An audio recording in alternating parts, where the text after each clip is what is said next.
કાયદાઓ બન્યા છે, એમના વેતન માટેના કાયદાઓ બન્યા છે, ઓવર ટાઈમ માટેના કાયદાઓ બન્યા છે, બોનસ માટેના કાયદાઓ બન્યા છે, પ્રોવિઝન ફંડ માટેના કાયદાઓ બન્યા છે અને વીમા પોલિસી માટેના કાયદાઓ બન્યા છે અને લઘુત્તમ વેતન ધારાના કાયદાઓ બન્યા છે. ત્યારે તમારી માંગણીઓ મેં જોઈ, તમારી માંગણીઓ વ્યાજબી છે અને જે પ્રકારે આજે જે ગોલ્ડી સોલરમાં તમે કામ કરો છો અને તમારી સાથે જે અસમાનતાનો ભેદભાવ થાય છે, અસમાનતા થાય છે, ત્યારે એની રજૂઆત કરવા માટે આપણે આવ્યા છે. એટલે રજૂઆત કરવા માટે આપણે બધા જઈશું, ગેટ પર જઈશું, એમના જે મેનેજમેન્ટ છે એ મેનેજમેન્ટને બોલાવીશું અને બધા સાથે રહીને તમારી જે માંગણીઓ છે તમે બધા શાંતિથી સાંભળજો. અમે વન બાય વન બધી જ ચર્ચા કરીશું.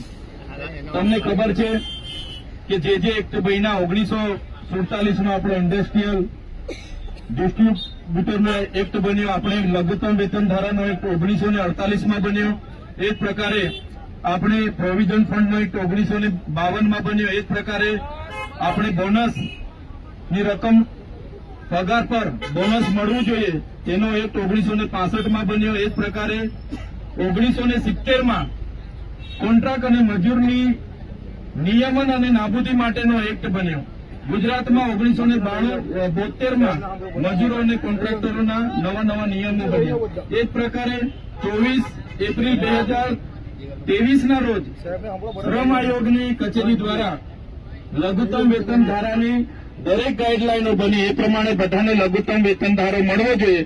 અને સાથે સાથે તમે જાણો છો, હમણાં જ ટૂંક સમયમાં 30/9/2025ના રોજ ગુજરાત સરકારે શ્રમ આયુક્તની કચેરીએ નવો પરિપત્ર બહાર પાડીને નવા ભાવ, નવી નીતિઓ બહાર પાડીને મજદૂરોના ન્યાયની વાત એમણે જયારે મૂકી છે, પણ આજે અમલવારી નથી થતી.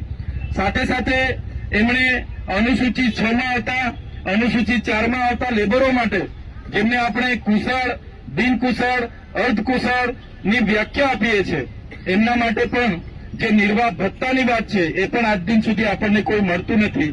સાથે સાથે વીમા પોલિસીની બાબતો હોય, વળતરની બાબતો હોય, ગ્રેજ્યુટી 15 દિવસની મળવી જોઈએ તેની બાબતો હોય, મહિનાના 26 દિવસે કામ કરવાનું હોય છે, 8 કલાકથી પણ વધારે કામ કરે અને એનો ઓવર ટાઈમની બાબતો હોય, તો તમામ બાબતોનો આજે આપણે એમની સાથે ડિસ્કસ કરીશું, એક એક મુદ્દાની વાત કરીશું અને તમને ન્યાય મળે એ હેતુસર જ અમે બધા અહીંયા ઉપસ્થિત થયા છે.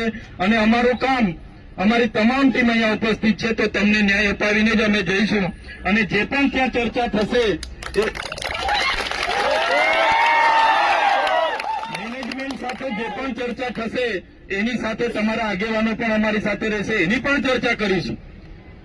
આગળ પણ તમે મળ્યા છો, તમને એમને બાંહેધરી આપી અને એમણે નથી મંજૂર કર્યું, ત્યારે જ આજે ફરી આપણે આવવું પડ્યું છે. અને હું તો તમને એટલી સુધી બાંહેધરી અને ખાતરી આપું છું, અમે બધી જ તૈયારીઓ સાથે આવ્યા છે. કંપનીમાં અમને અઠવાડિયાના ગેટ પર બેસવું પડે છે, અઠવાડિયાના કપડા લઈને જ અમે આવ્યા છે.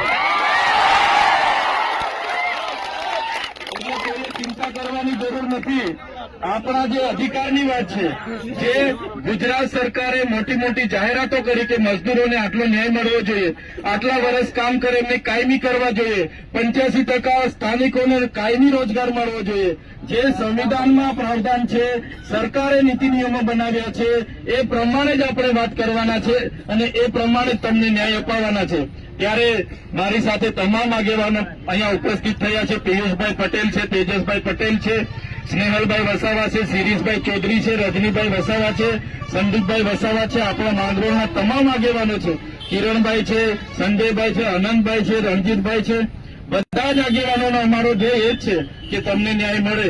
અમારા અંકલેશ્વરના સંગઠનના પ્રમુખ પણ નીતિનભાઈ એમની ટીમ સાથે તમારા ન્યાય માટે આવેલા છે.